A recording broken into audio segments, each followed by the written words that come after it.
यही इतिहास है, यही भविष्य है, यही मिराय है। Welcome to another episode of Bollywood this week. मैं आमिर अंसारी आप सभी लोगों का एक और एपिसोड में तहे दिल से हार्दिक स्वागत करता हूं। क्या हो रहा है मेरा भाई? फ्रेंड्स, आज के एपिसोड में हम रिव्यू करने वाले हैं Mirai. One word review for Mirai, outstanding. This film will be an historic blockbuster of magnanimous proportions. Last के 10-15 मिनट जब इस फिल्म का क्लाइमैक्स आता है, जब भी आप बड़े सुनहरे पर्दे पर प्रभु श्री राम को जिस तरह से यहाँ पर इन्होंने पात्र के द्वारा प्रस्तुत किया गया है बड़े पर्दे पर, I have goosebumps. I was in awe of that cinematic visual. मैं literally I was short of breath. And वो दृश्य जब मैंने देखा, I was stunned, shocked, and this is what is cinema. ये हमारे देश में इस तरह के सिनेमा बनना बहुत जरूरी है, जहाँ पे हमारा इतिहास जो है वो सेलिब्रेट किया जाता है। किस तरह से बुराई पर यहाँ पर अच्छाई की जो जीत दिखाई गई है इस फिल्म में। Guys, literally drop everything, leave everything and please go and book your tickets for Mirai. बात करूं इसकी हिंदी वर्जन की, मैंने इसके हिंदी डब वर्जन को देखा है तो डबिंग इज आउटस्टैंडिंग। जिस तरह के डायलॉग्स यहाँ पे यूज किए गए हैं, जिस तरह से हिंदी भाषा का शब्दों के द्वारा यहाँ पर बहुत सारी चीजों का वर्णन किया गया है, अद्भुत, अविश्वसनीय। ये फिल्म कृपया करके बड़े पर्दे पर ही देखना गाइस, क्योंकि बड़े पर्दे पर मजा आएगी। एंड इतने कम बजट में लेकर इस तरह का वीएफएक्स एंड सीजीआई करना ये आसान बात नहीं है। माय फेवरेट कैरेक्टर, जिस तरह से संपाति को दिखाया गया है, जटायु एंड संपाति की कहानी यहाँ पर बताई जाती है। एंड संपाति का जो किरदार है यहाँ पर, जो बर्ड दिखाया गया है सीजीआई द्वारा, इज आउटस्टैंडिंग। जिस तरह से यहाँ पर तेजा सज्जा इस फिल्म में मिराई की तलाश में रहता है, उसकी पहली मुलाकात in the snow clad mountains of the Himalayas वहां पर संपाति से होती है। That scene is a visual delight. This is cinema. Director के विजन को मेरा सलाम है। डायरेक्टर के विजन को लिटरली बोल रहा हूं, आउटस्टैंडिंग सैल्यूट है मेरा कि उन्होंने इस तरह की फिल्म को सिर्फ और सिर्फ पेपर पर ही नहीं लिखा, बल्कि उसको यहाँ पर कंसेप्चुअलाइज करके उसको एग्जीक्यूट किया। सच फिल्म्स डिजर्व ग्रेट अपलॉज। इस फिल्म का विलन है मंचू मनोज। उसकी जो बैक स्टोरी है, जिस तरह से वो क्यों शैतान बनता है, क्यों उसे वो 9 ग्रंथ चाहिए, एंड जिस तरह से वो हर ग्रंथ किस तरह से पाता है, उसके एक्शन ब्लॉक्स, उसके action sequences, but the climax in the train is superb. It's an open train, railway track के पास एक क्लाइमैक्स को शूट किया गया है, जहाँ पे हीरो वर्सेस विलन शूट होता है। वो सीन में जब ट्रेलर में भी आपने देखा होगा, संपाति आता है, आउटस्टैंडिंग, गूज़बम्प्स। एंड के 10-15 मिनट्स थिएटर्स में जय श्री राम जो है इतनी जोरों से गूंजेगा, ये याद रखना। This film will be celebrated by everybody. लेकिन जब फिल्म खत्म होगी तो कृपया करके उठिएगा मत, आप सभी लोगों के लिए बहुत बड़ा सरप्राइज जो है अवेट करता है। फिर शुरुआत करते हैं इस फिल्म की कहानी के साथ। बहुत ही सरल तरीके से आपको मैं कहानी जो है समझा दूंगा। तो गाइस, कहानी शुरू होती है कलिंगा में, जहां पर सम्राट अशोका जो रहते हैं वो गाइस 9 ग्रंथ जो रहते हैं वो 9 योद्धाओं को यहाँ पर दे देते हैं, ताकि कोई भी यहाँ पर शैतानी शक्ति उन ग्रंथों को ना ले सके। क्योंकि गाइस वो ग्रंथ अगर किसी के पास आ गए वो तो लिटरली भगवान बन जाएगा। एंड किस तरह से वहां से कहानी आगे बढ़ती है, आउटस्टैंडिंग। लेकिन शुरुआत में बताया जाता है कि रामायण एंड महाभारत हमारा इतिहास है, क्योंकि गाइस ये जो ग्रंथ है उससे मृत्यु पर भी विजय पाई जा सकती है। अलेक्जेंडर, हिटलर, न जाने कितने लोग जो है इस ग्रंथों पर यहाँ पर कब्जा जो है उन्होंने पाने की कोशिश की। ये फिल्म की शुरुआत में दिखाया जाता है। तो कृपया करके थिएटर में जल्दी जाइएगा ताकि आप फिल्म ना मिस कर सको। लेकिन वो यहाँ पर ग्रंथों पे जो है यहाँ पर काबू जो है नहीं पा सकते। ग्रंथ अलग अलग जगहों पर है, सारे के सारे ग्रंथ, लेकिन जो 9वां ग्रंथ है वो यहाँ पर एक आश्रम में है, जहाँ पे श्रेया शरण एंड राज जुत्सी जो है वो यहाँ पर है। लेकिन कहानी अब आती है 2000s में। एक शैतान है जो नया जन्म लिया है, जिसने, जो कि मंचू मनोज है इस फिल्म का विलन, वो 9 के 9 ग्रंथ जो है उसको हासिल करना चाहता है। श्रेया शरण कहती है अब वक्त आ गया है उन 9 योद्धाओं को बुलाने का जिनको ये 9 ग्रंथ दिए गए थे।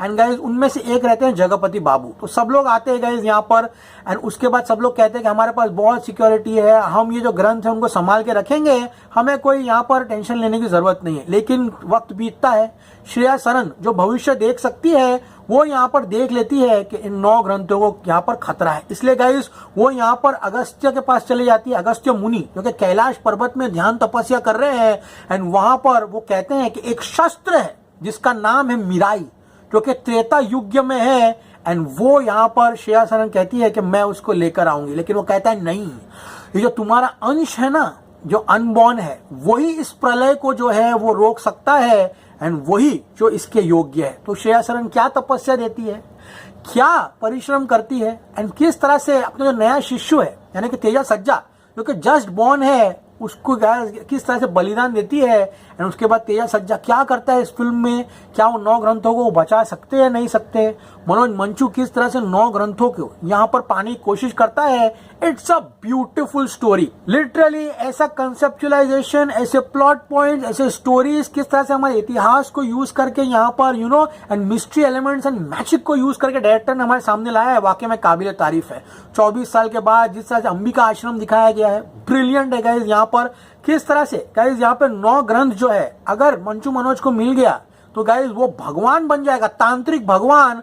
तो अब मिशन है यहाँ पर वाराणसी से यहाँ पर तेजा सज्जा को लेके आने के लिए। बात करूंगा यहाँ परफॉर्मेंसेस की, तो जो एक्ट्रेस है फिल्म की रितिका नायक, शी इज आउटस्टैंडिंग, बहुत अच्छी परफॉर्मेंस की उन्होंने। एक्शन सीन्स भी काफी अच्छे हैं, उनका स्क्रीन प्रेजेंस भी काफी अच्छा जो है यहाँ पर दिखाया गया है। वाराणसी के जो दृश्य है वो भी काफी अच्छे दिखाए गए हैं। तो हीरो की बात करते हैं तेजा सज्जा। तेजा सज्जा की एंट्री होती है बहुत ही कॉमिकल वे में। रघुराम जो रोडीज में था उसको भी दिखाया गया है, उनका एंट्री सीक्वेंस काफी अच्छा है। लेकिन गाइस जो मंचू मनोज है उनका एंट्री सीक्वेंस जो है जापान में, the black sword is brilliant. मनुष्य को भगवान बनाने वाले 9 ग्रंथ थे, उसमें से 7 मेरे पास आ गए हैं। This dialogue delivery is brilliant. Ambika माँ जो फ्यूचर देख सकती है यानी कि श्रेया सरन, उनका किरदार अच्छा दिखाया गया है फिल्म में। टिबेट, मोरक्को जबरदस्त तरीके से दिखाया गया है। वेपन्स, एक्शन सीक्वेंसेस काफी अच्छे हैं।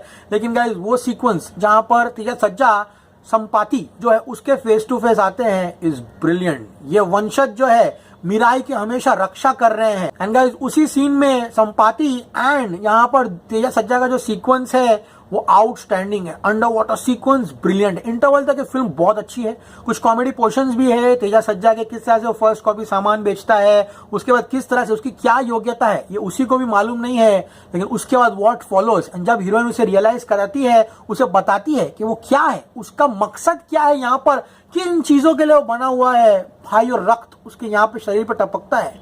एंड यहाँ पे जो यहाँ पर निशान आता है उसकी बैक स्टोरी जो है, श्रेया सरन की जो तपस्या है, भाई वो सब सीन्स है ना, वो बोल रहा हूं ना तभी मेरे को गूज़बम्स आ रहे हैं। लेकिन after interval it is brilliant. Back story villain की काफी मजेदार है। एक्शन सीक्वेंसेस जिस तरह से यहाँ उसके बाद अनफोल्ड होते हैं ब्रिलियंट है। डायलॉग्स हिंदी में बहुत बढ़िया है। अगर आप समझ जाओगे तो तुम योद्धा बन जाओगे मिराई की ताकत को। एंड किस तरह से जब मिराई जो है तेजा सज्जा मिराई की तलाश में जिस तरह से जाता है एंड जब पहली बार मिराई को देखता है गाइस, वो सीक्वेंस ब्रिलियंट है। मिराई का जो डिजाइन है, जिस तरह से उसमें सीजीआई किया गया है, जिस तरह से उसमें ऊर्जा आती है, काफी ब्रिलियंट है। लेकिन गाइस सेकेंड हाफ में जब तेजा सज्जा एक्शन करना शुरू करता है, सुपर्ब। जैसे वो मिराई को प्राप्त करता है, उसकी शक्तियों का उसको आभास होता है। Those action sequences with the Lord of the Stick, brilliant। भाई जो एक्शन सीक्वेंस है इतने अच्छे तरीके से एग्जीक्यूट किए गए हैं। The fight sequences of both मंचू Manoj and Teja सज्जा आउटस्टैंडिंग। लेकिन तेजा सज्जा will become a huge star, trust me on this one. Hindi belt में लोग उसको बहुत पसंद करने वाले हैं। But the last fight between Teja and मंचू जो कि ट्रेन सीक्वेंस है इज सुपर्ब। लेकिन द एग्जीक्यूशन, दिस है डायरेक्शन का, डायरेक्टर का विजन जो है हमारे सामने आए हैं। एंड प्रभु श्री राम को जिस तरह से यहाँ पर बड़े पर्दे पे यहाँ पे प्रकट होते हैं वो आउटस्टैंडिंग है गाइस। यहाँ पर एंड डायलॉग आता है, यही इतिहास है, यही भविष्य है, यही मिराई है। Outstanding. Mirai is a classic. Literally ये फिल्म सेलिब्रेट करती है स्टार्ट टू एंड जो है ऑडियंसेस को पकड़ के रखती है। जिस तरह से हमारे कल्चर को दिखाया गया है, वेदा श्लोकास, जिस तरह से इतिहास को दिखाया है, माइंड ब्लोइंग है। बात करूंगा यहाँ पे इस फिल्म के डायरेक्टर की। The film has been directed by Karthik Ghattamaneni. Karthik Ghattamaneni ने बहुत ही जबरदस्त यहाँ पे डायरेक्शन इस फिल्म का किया है, आउटस्टैंडिंग। बात करूंगा यहाँ पे परफॉर्मेंसेस की। तेजा सज्जा का एक्टिंग बहुत ही जबरदस्त है। जिस तरह से वो कन्विक्शन लेता है, जिस तरह से उसको यहाँ ध्यान करने के लिए बोलती है, कहती है कि तुम्हारी माँ ने तुम्हारे लिए कोई संदेश छोड़ा है। वो सीन में जब आंख खोलता है, उसकी आंखों में आंसू रहता है, नाक से खून आता है, वो सीन में उसकी एक्टिंग देखना ब्रिलियंट है। क्लाइमैक्स होते होते जिस तरह से जिम्मेदार बनता है, जिस तरह से सारी चीजों की जिम्मेदारी अपने कंधों पर लेता है, brilliant. मंचू Manoj the villain is brilliant. बहुत सारे एक्शन सीक्वेंसेस है। किस तरह से अन्य अन्य जगहों पर वो ग्रंथ वो लेकर आता है और अपने पास हासिल करता है। सीक्वेंस सारे 9 ग्रंथ रखे हुए हैं and it's magic all over. Cinematic brilliance. CGI, VFX, outstanding इस पिक्चर का. रितिका नायक is brilliant. Shriya Saran is honest. She performs the role outstandingly. Jairam is brilliant. बहुत अच्छा परफॉर्म किया है. उनके इंतजार सज्जा के कुछ लाइट मूवमेंट्स भी है, जरूर देखना. जगपति बाबू comes in the end of the film and delivers a good performance. All in all guys, Mirai is a masterpiece. Mirai is a classic. Seriously बोल रहा हूँ. 4.5 out of 5 stars to Mirai. A must watch, a classic. Don't miss this in a cinemas. Hindi version आया है. Go and watch it. Stay cool man.